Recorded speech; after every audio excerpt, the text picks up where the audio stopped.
경건의 시간을 시작하겠습니다. 사도신경 고백하겠습니다. 나는 전능하신 아버지 하나님, 천지의 창조주를 믿습니다. 나는 그의 유일하신 아들, 우리 주 예수 그리스도를 믿습니다. 그는 성령으로 잉태되어 동정녀 마리아에게서 나시고 본디오 빌라도에게 고난을 받아 십자가에 못 박혀 죽으시고 장사된 지 사흘 만에 죽은 자 가운데서 다시 살아나셨으며 하늘에 오르시어 전능하신 아버지의 하나님 우편에 앉아 계시다가 거기로부터 살아있는 자와 죽은 자를 심판하러 오십니다. 나는 성령을 믿으며 거룩한 공교회와 성도의 교제와 죄를 용서받는 것과 몸의 부활과 영생을 믿습니다. 아멘.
(7월 20일) 오늘의 말씀은 이사야 8장 1절에서 8절입니다.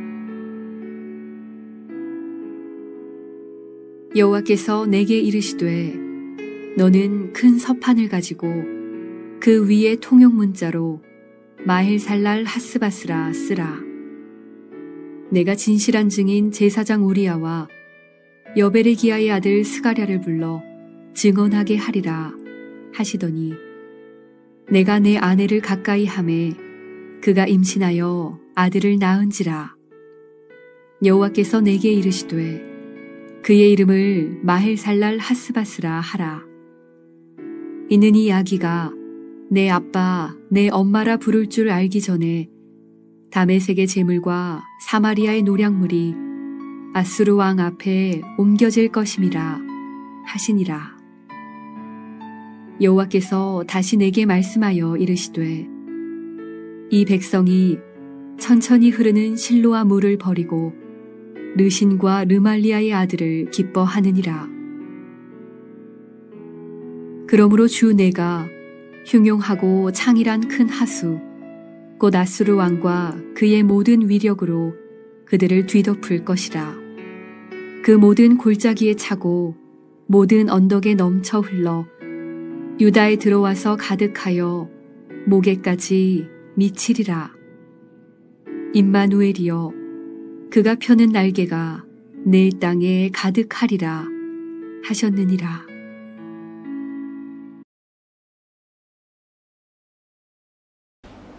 샬롬, 반갑습니다. 오늘도 주님 앞에 나오신 우리 성도님들을 환영합니다. 오늘 하루도 좋은 행복한 하루가 되시기를 기도합니다. 오늘 제목은 너무 빨리 선택하지 마라. 너무 빨리 선택하지 마라 하는 제목입니다. 자, 여러분들 이사야서를 우리가 지금 큐티하고 있는데 많이 힘드시죠?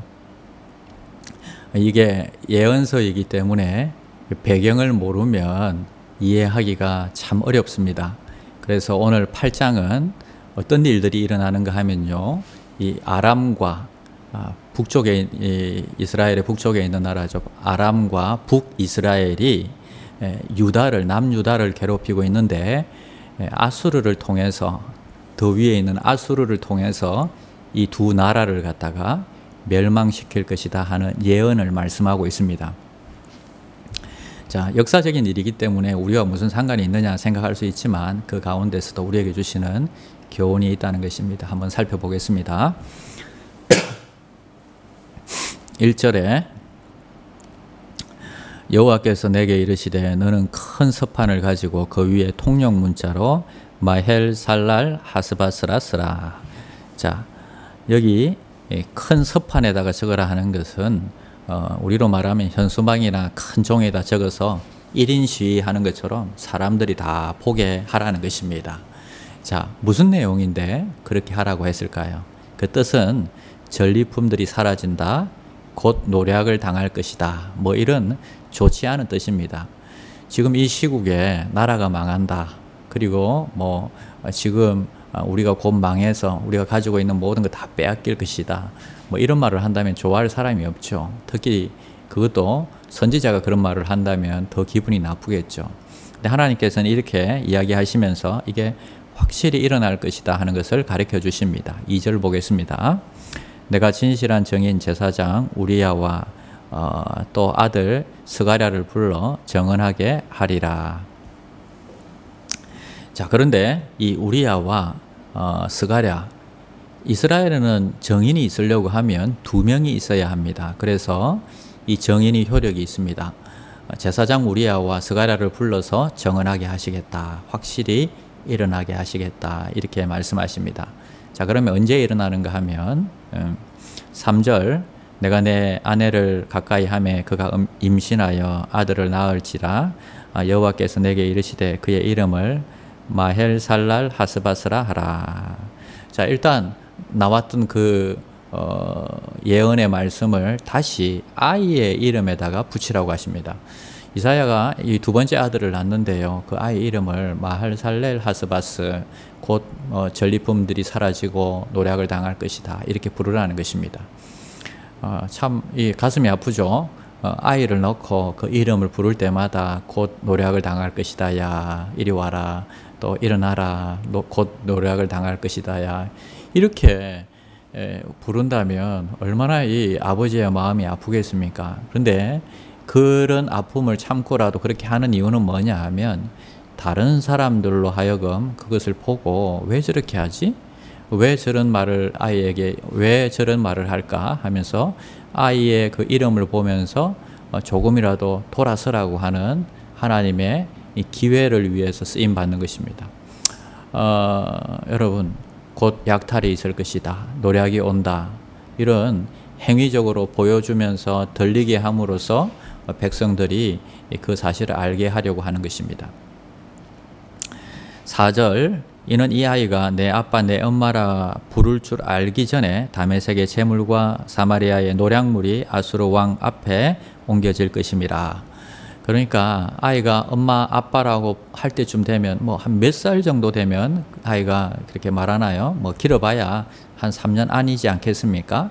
그러니까 3년 정도 안에 일어난다는 것입니다. 근데 정말 바로 3년 후에 아수르가 아람과 북이스라엘을 멸망시키게 되는 것입니다. 6절 보겠습니다. 이 백성이 천천히 흐르는 실로아 물을 버리고 르신과 르말리아의 아들을 기뻐하느니라.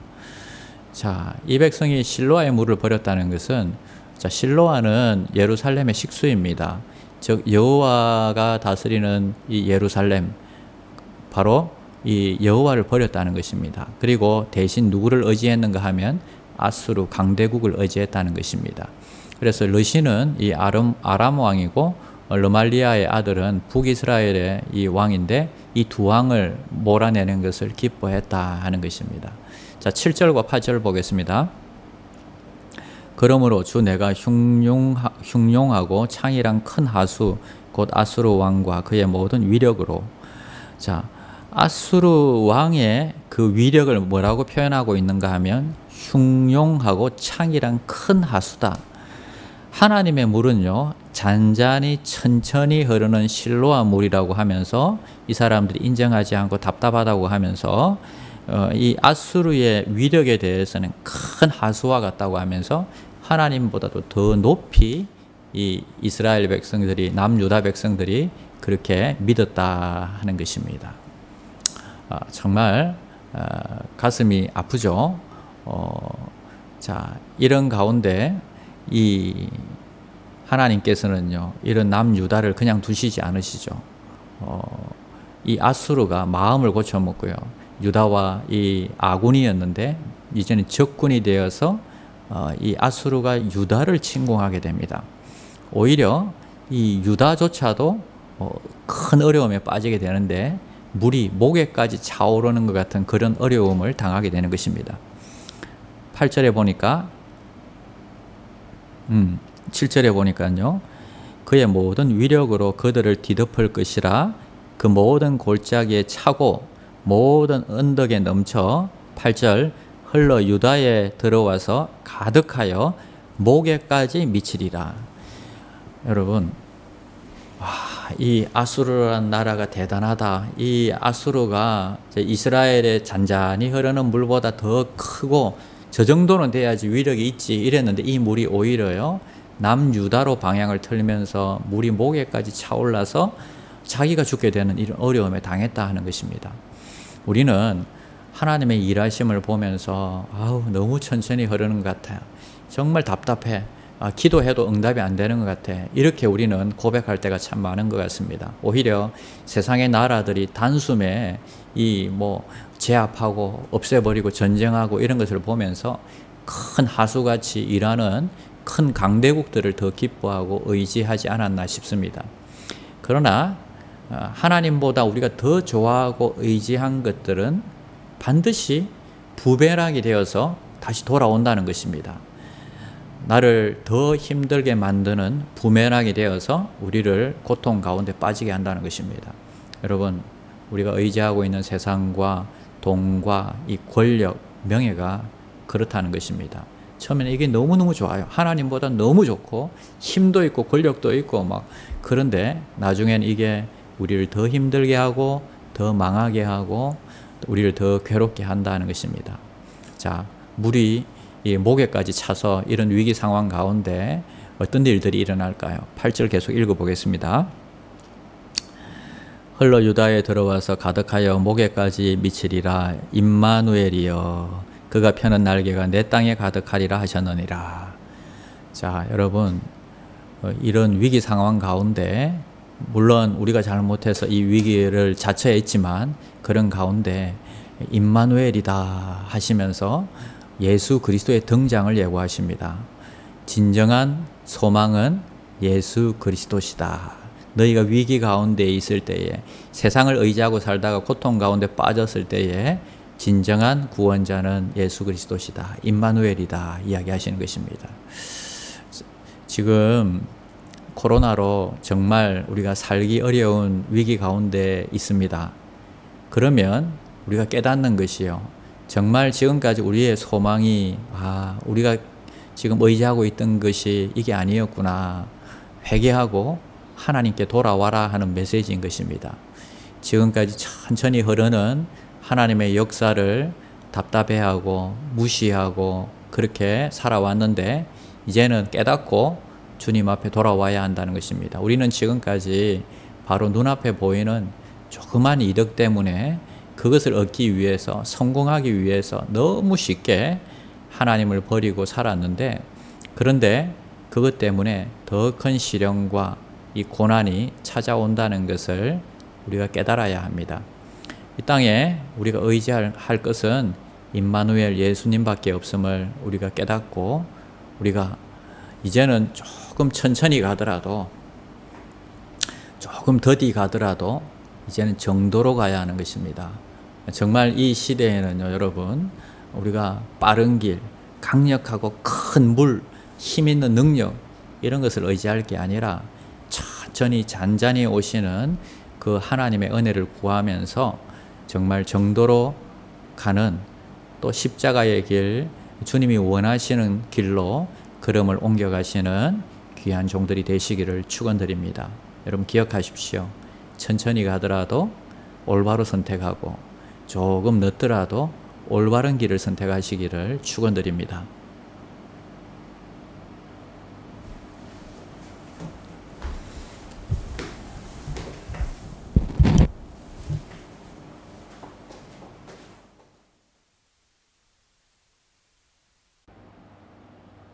주기도문 하시겠습니다.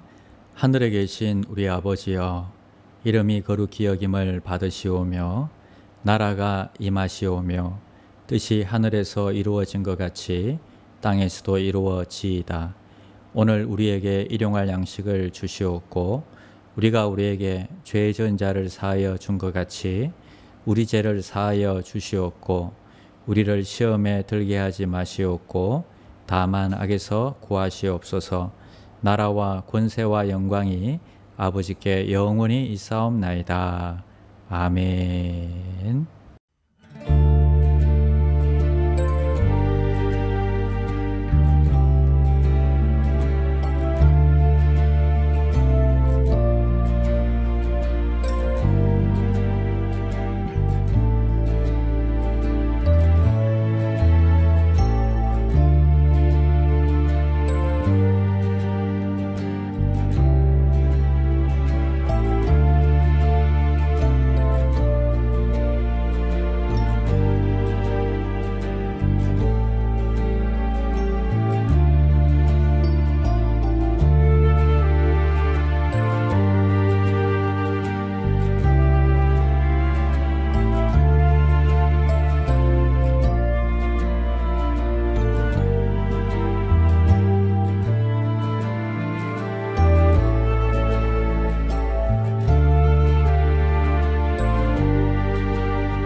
주